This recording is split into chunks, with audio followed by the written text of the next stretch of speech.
Graça e paz. Vamos continuar aqui nas leituras que estamos fazendo na carta do apóstolo Paulo aos Colossenses, capítulo 1, versículos 9 ao 12. Vamos ouvir esta leitura.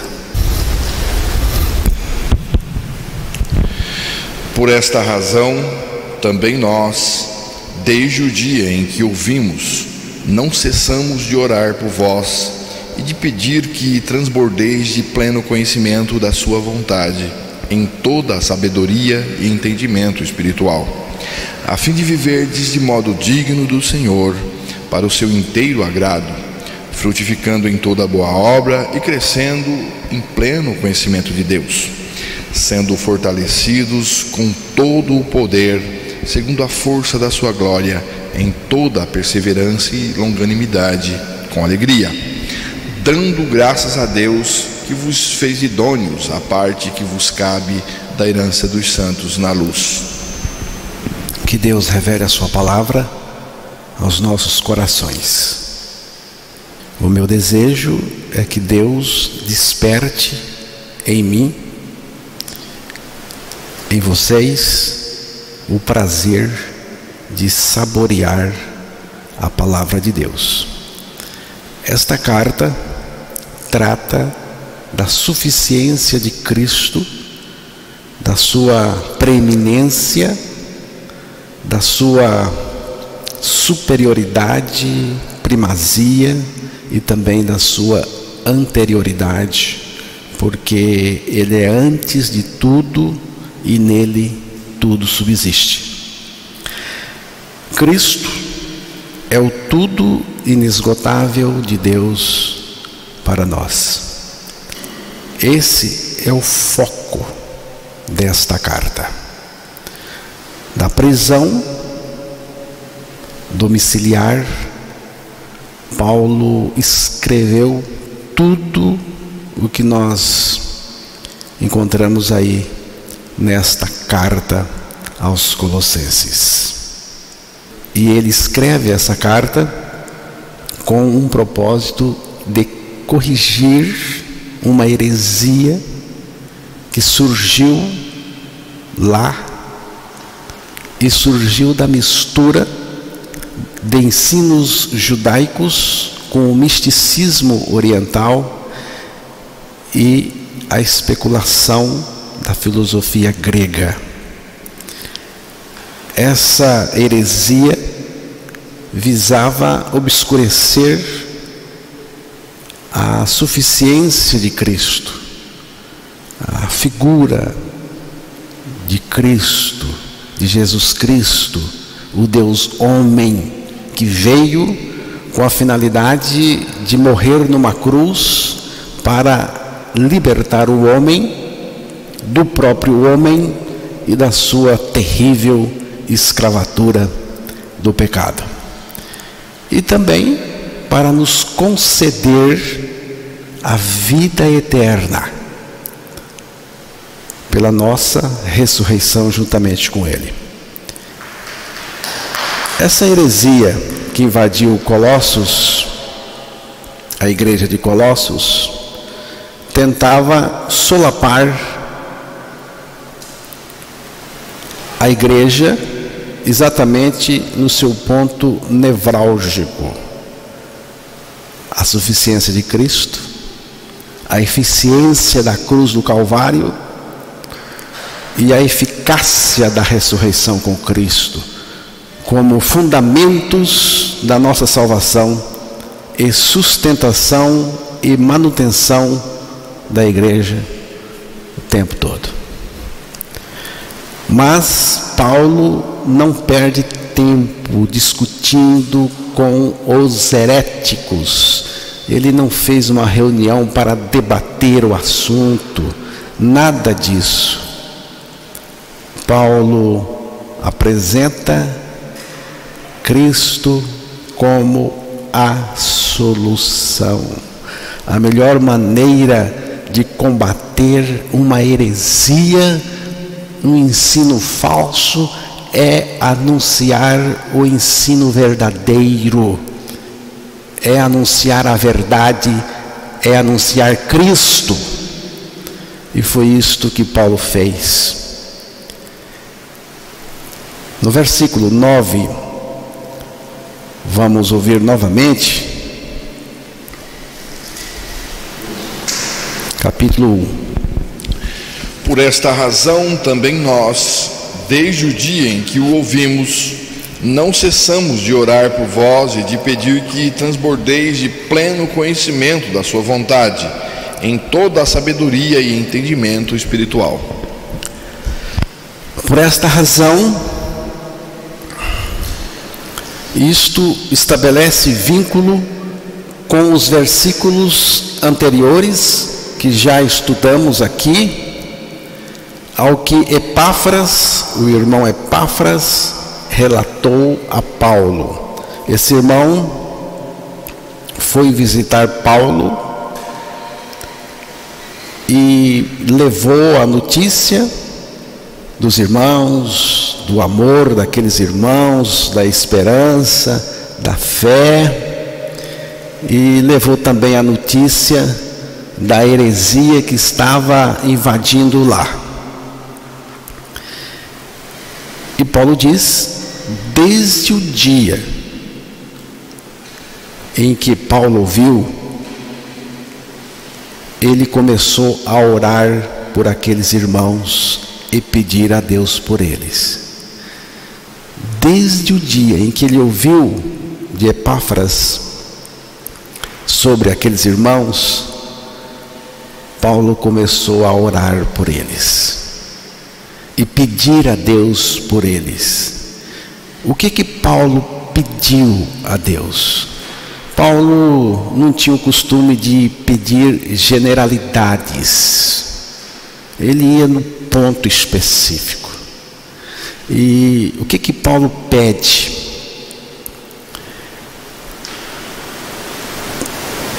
Pedir que eles transbordem do conhecimento da vontade de Deus, em toda a sabedoria e entendimento espiritual.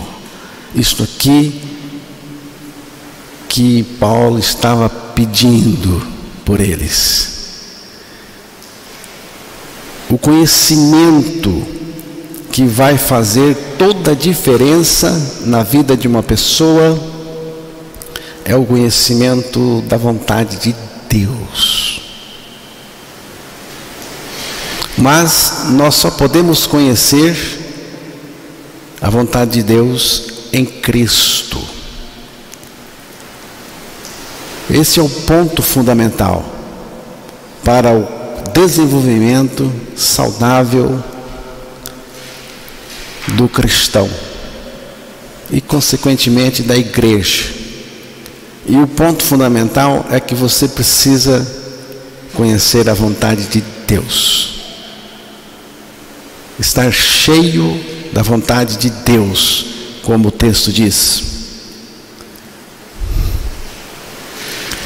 Cheio da vontade de Deus e não de algum tipo de conhecimento especulativo dos falsos mestres heréticos, o que eles estavam ensinando lá.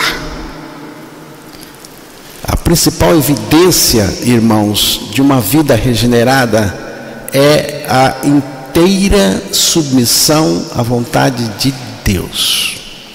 Inteira submissão à vontade de Deus. Efésios capítulo 5, versículo 17.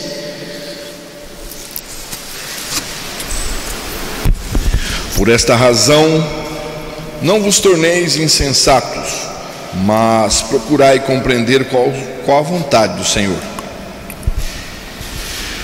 Portanto, não sejam insensatos, mas procurem compreender qual é a vontade de Deus. Quantas vezes somos insensatos? diante de alguma coisa que estamos para fazer. E vamos lá, fazemos, sem procurar saber, compreender a vontade de Deus naquela coisa que estamos querendo fazer. Quando você faz algo que você não procurou compreender a vontade de Deus, quando você faz alguma coisa, faz algo que você não procurou compreender a vontade de Deus naquilo para você, você está sendo insensato. É uma imbecilidade não avaliar a vontade de Deus para a nossa vida, irmãos. É uma estupidez. É uma tolice precipitada. Muita gente cai nisso. Insistir numa coisa que não é a vontade de Deus é loucura e terá consequências mais cedo ou mais tarde. O apóstolo então inicia orando para que aquela igreja de Colossos estivesse transbordando do conhecimento da vontade de Deus em toda sabedoria e entendimento espiritual. É a nossa necessidade também. A graça é a única capaz de nos levar a este ponto. Eu não quero a minha vontade, eu quero a tua vontade. Porque às vezes a luta é grande. Eu quero, mas Deus não quer. Eu preciso abrir mão. Eu preciso me submeter à vontade do Pai, à vontade de Deus, abrir mão da minha vontade. Como é que faz? Irmãos, aqui entra a cruz do Calvário. A cruz tem tudo a ver com essa vontade do Pai sendo executada em nós. A cruz está na base disso. A cruz está ligada à vontade de Deus.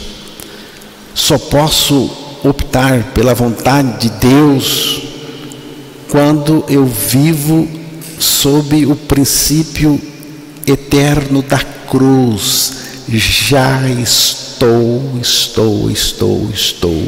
e continuo crucificado com Cristo.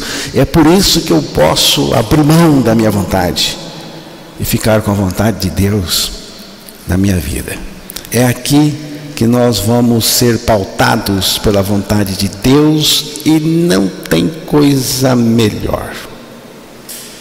João capítulo 4, versículos 31 a 34, preste bem atenção nessa leitura.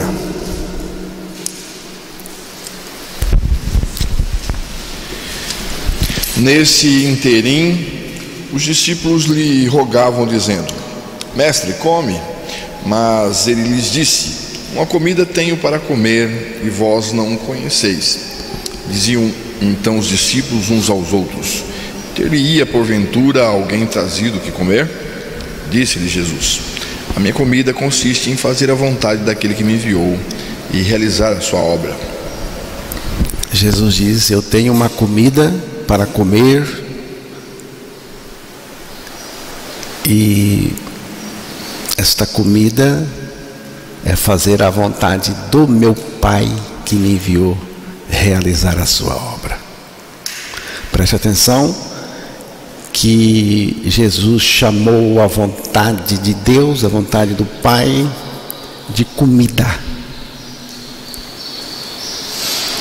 Isso iria nutrir a sua existência. Dentro da vontade de Deus, eu encontro significado verdadeiro. Mas fora da vontade de Deus, nós perdemos o significado verdadeiro e estamos totalmente desprotegidos.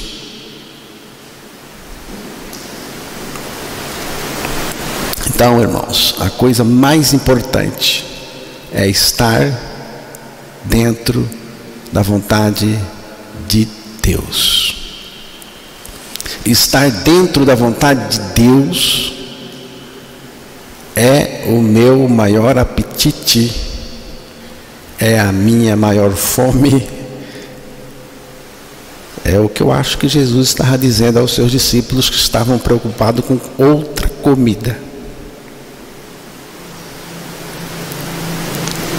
Eu não tenho fome de cura, não tenho fome de outra coisa qualquer. A minha fome é da vontade de Deus.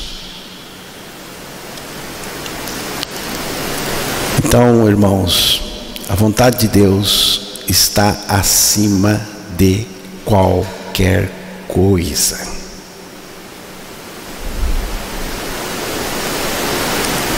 O interesse de Deus é que nós estejamos dentro da sua vontade. Porque sem a vontade de Deus executada na nossa vida, não existe vida cristã autêntica, verdadeira. Mas lembre-se que Jesus disse: a minha comida é fazer a vontade do meu Pai. É a vontade do Pai. Ao relacionar comida com a vontade do Pai, ele está dizendo que tinha fome dessa vontade divina. Porque uma comida só vale se você tem fome dela. Se você não tem fome dessa comida, essa comida não tem prioridade para você, não tem importância para você. Se você não tem fome da vontade de Deus, essa vontade de Deus não representa nada para você. É por isso que você é o que é. Para você conhecer a vontade de Deus, você precisa ter apetite dessa vontade, fome. Nenhuma comida presta quando você está sem fome. Você não tem fome. O que é melhor para a nossa vida? O que é melhor? Já vou lhe dizer logo: o melhor para a sua vida é a vontade de Deus. Procure conhecê-la pela palavra de Deus. Romanos 12:2.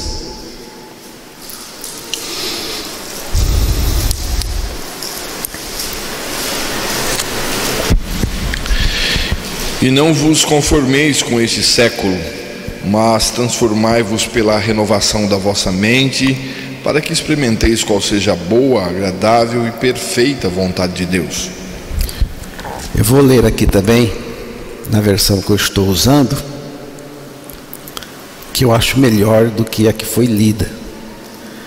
E não sede conformados com este mundo, mas sede, é Deus fazendo, transformados pela renovação do vosso entendimento, da mente, para que experimenteis qual seja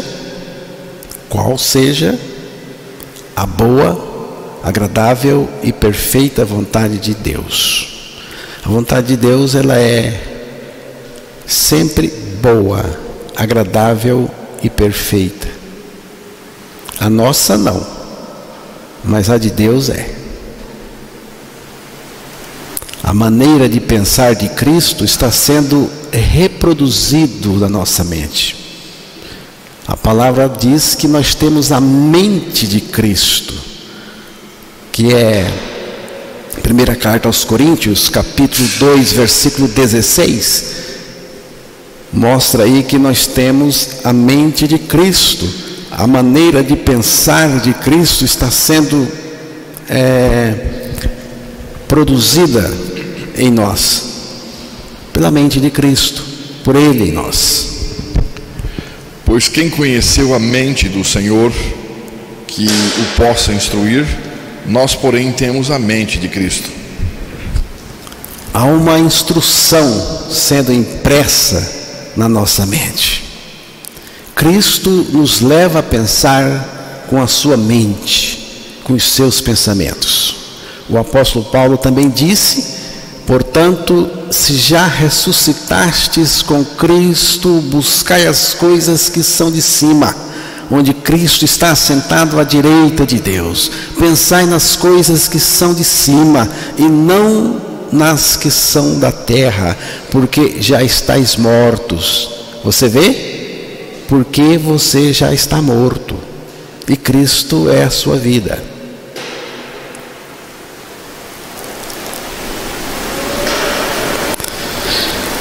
Algumas vezes, irmãos, a vontade de Deus para A é diferente para B, e a vontade de Deus para C pode ser diferente de A e B.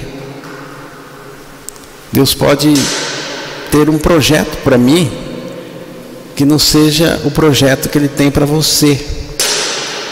Ele pode ter um trabalho para mim, outro para você.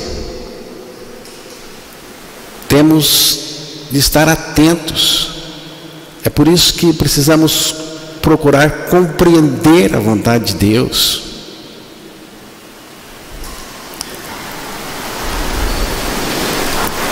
Precisamos compreender a vontade de Deus.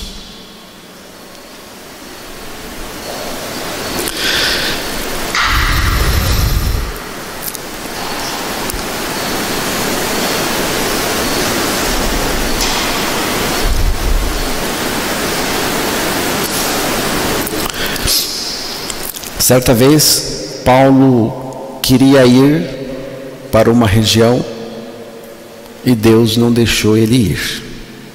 Outra vez, ele pediu para ir para uma certa região e Deus não permitiu que ele fosse.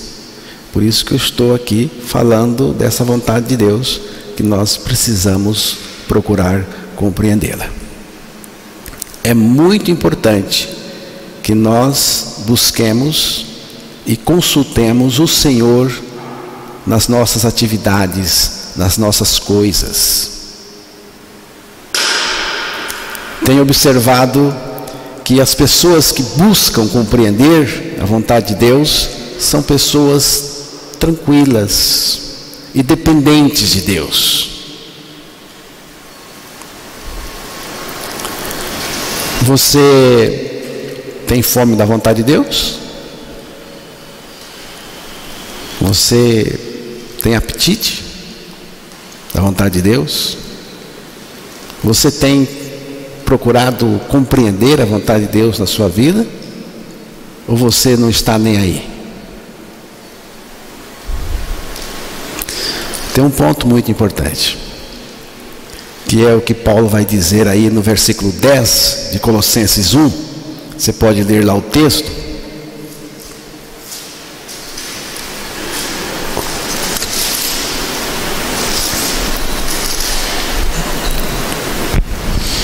A fim de viverdes de modo digno do Senhor, para o seu inteiro agrado, frutificando em toda boa obra e crescendo em pleno conhecimento de Deus. Ele termina aí o versículo 10 falando do conhecimento de Deus. Ele falou de conhecer a vontade de Deus e agora conhecer o próprio Deus. Quando você conhece a vontade de Deus, veja como é importante. Quando você conhece a vontade de Deus, você conhece Deus. Porque quando você conhece mesmo a vontade de uma pessoa, você conhece essa pessoa. E quando você conhece a vontade de Deus, você conhece Deus. Desde o dia em que ouvimos, não cessamos de orar por vós e pedir que transbordeis de conhecimento da sua vontade em toda a sabedoria e entendimento espiritual, a fim de, é o que o texto falou aí, o versículo 10, a fim de o quê?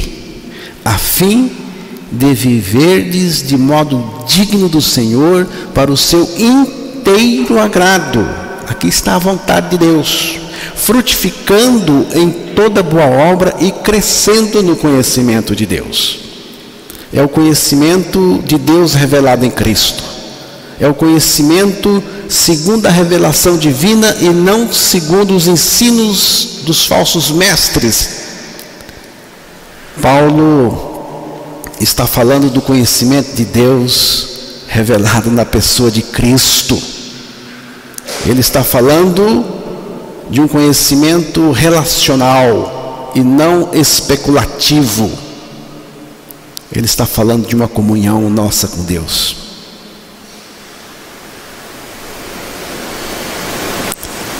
Viver de modo digno do Senhor para o seu inteiro agrado é viver pautado pela sua vontade. Já comentamos. Viver pautado pela vontade de Deus é viver para o inteiro agrado de Deus. Como podemos frutificar para Deus? Porque aí fala de frutificar também.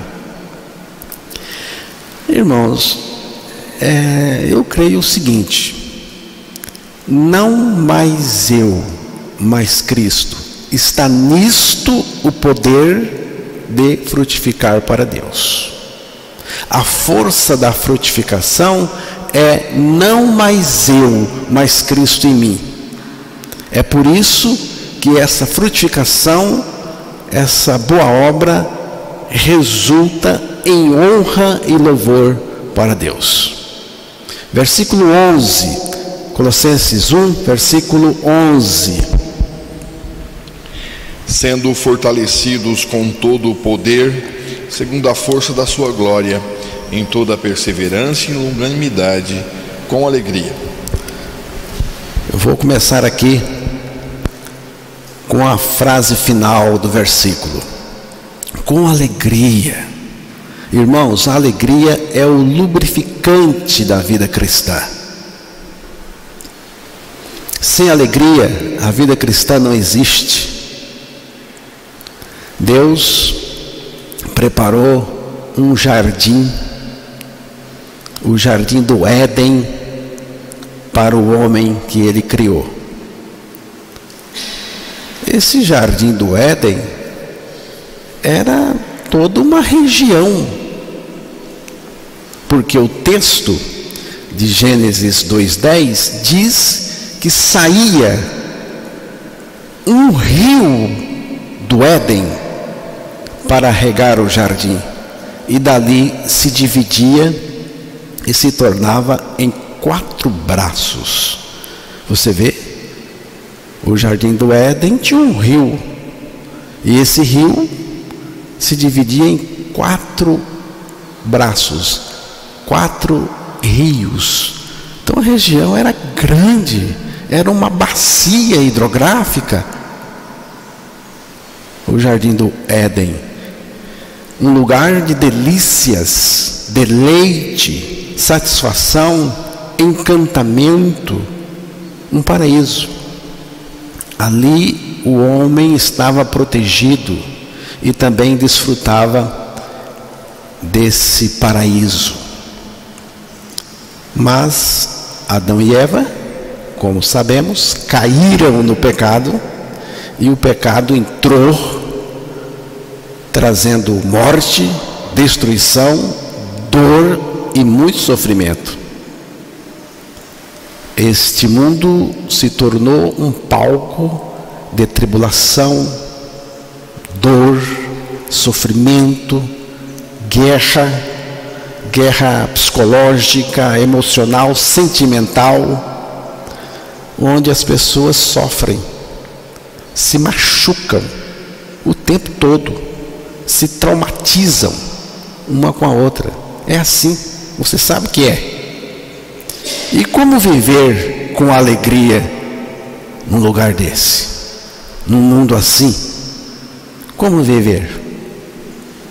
Como viver a dimensão da alegria sem se amofinar, sem se tornar refém dos acontecimentos?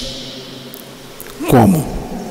Jesus disse aos seus discípulos que não procurassem Éden neste mundo, mas procurasse Ele. Isto é muito importante. Ele está pedindo para você não ficar procurando o jardim do Éden, paraíso. Aqui não. Ele mandou você procurar por Ele. João 16:33.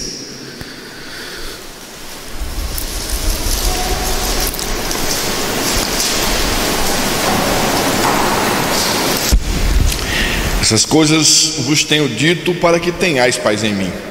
No mundo passais por aflições, mas tende bom ânimo, eu venci o mundo.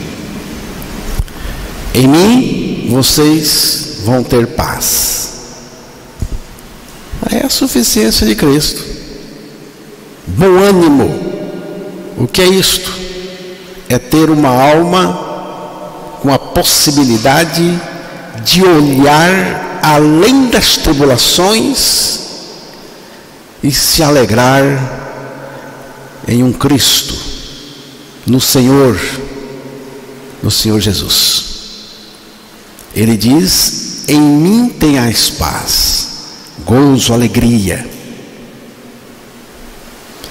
Não existe vacina contra a tribulação, mas existe a vida de Cristo, que pode neutralizar os efeitos amargos do pecado enquanto estamos atravessando este mundo.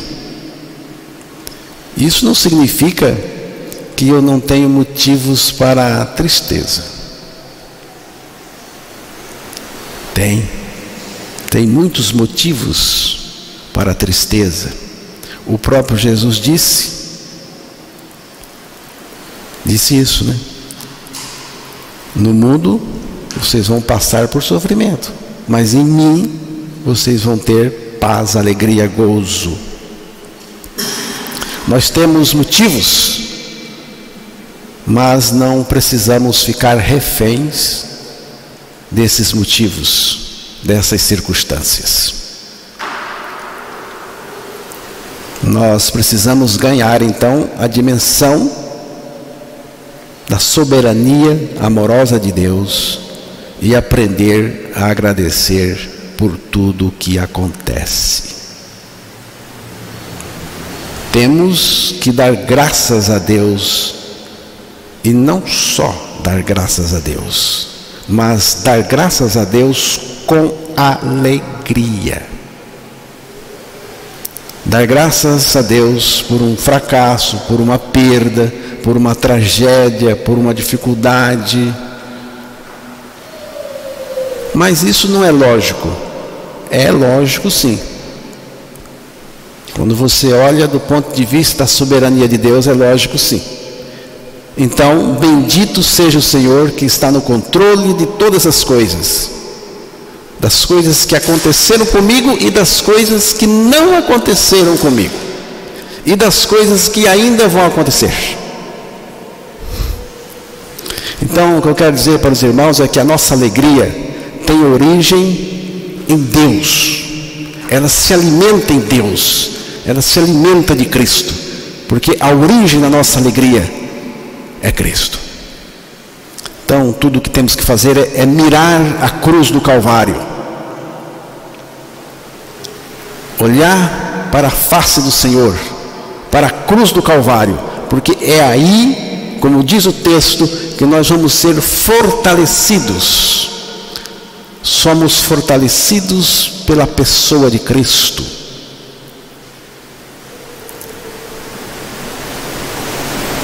Estou crucificado com Cristo, e vivo não mais eu, mas Cristo vive em mim. Então, é isso que nos fortalece. Por favor, leia novamente o versículo 11 e já leia também o 12.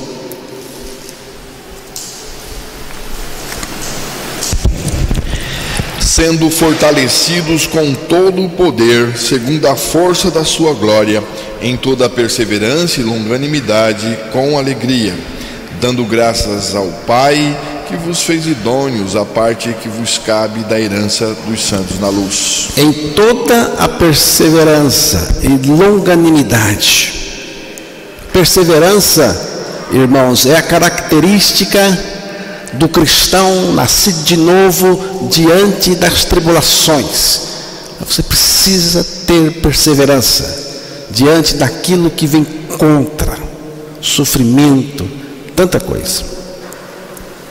A outra palavra que Paulo usa é longanimidade, que é aquela disposição que vai longe com alguém. Longanimidade ou paciência está ligada ao tempo. A nossa impaciência bagunça as coisas. Você vai ver isso. Quando você faz coisas empurrado aí por sua impaciência, você vai ver que vai bagunçar a sua vida. As coisas. A falta de paciência nos relacionamentos, na família, no trabalho, na igreja, gera muito prejuízo. Ser paciente com as pessoas é uma coisa boa, mas precisamos de Cristo, da suficiência de Cristo para produzir essa paciência em nós.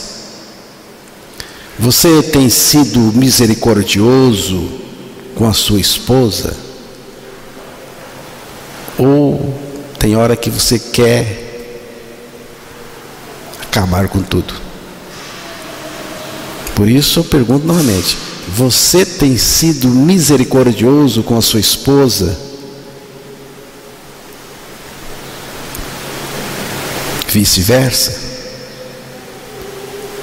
Você tem sido misericordioso com o seu filho, sua filha? Com o empregado, com o patrão? Você tem sido bondoso, humilde, manso? Você tem tido paciência? Agora, quero lhe dizer, você precisa de Cristo para que isso aconteça com você. A longanimidade não precipita as coisas.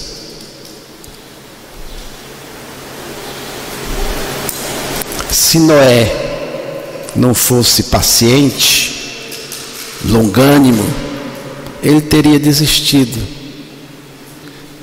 E eu acho que sei porque que ele foi paciente.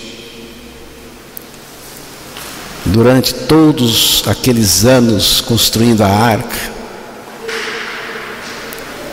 a graça. Gênesis 6, verso 8. Estamos terminando.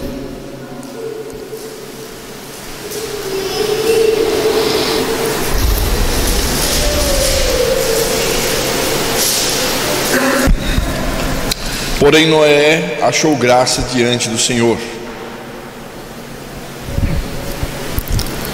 Não precisa de mais nada. Ele achou graça. Um homem que acha graça pode ser paciente, pode ser misericordioso, pode ser tudo o que Deus quer para a vida dele. Ele achou graça. Ou a graça achou Noé. A graça suficiente de Jesus Cristo. É a graça de Deus que opera essas características em nós.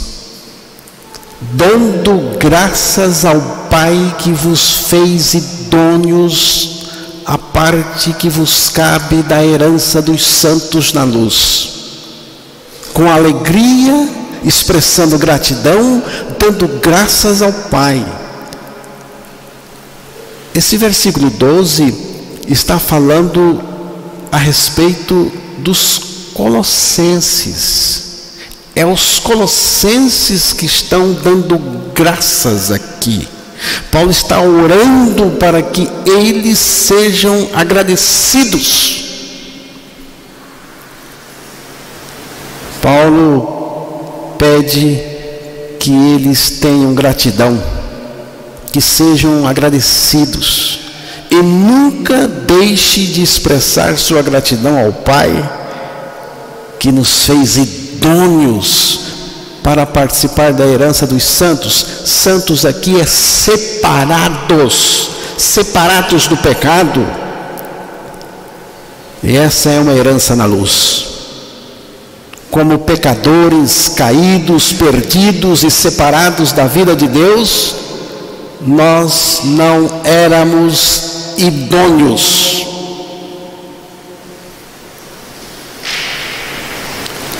Se uma pessoa não regenerada fosse introduzida no reino de Deus, levada ao céu, ela se sentiria aborrecida ali, sem contentamento ali, insatisfeita ali, sem alegria ali.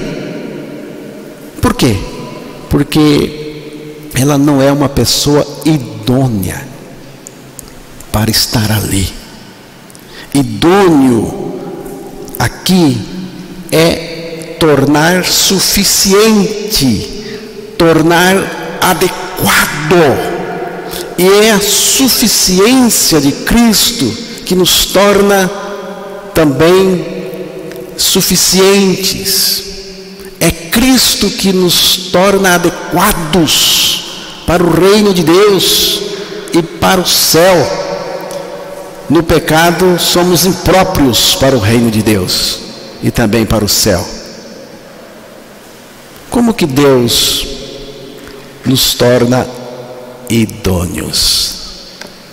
Através da nossa morte com Cristo na cruz. Ali nós morremos para o pecado, somos libertos.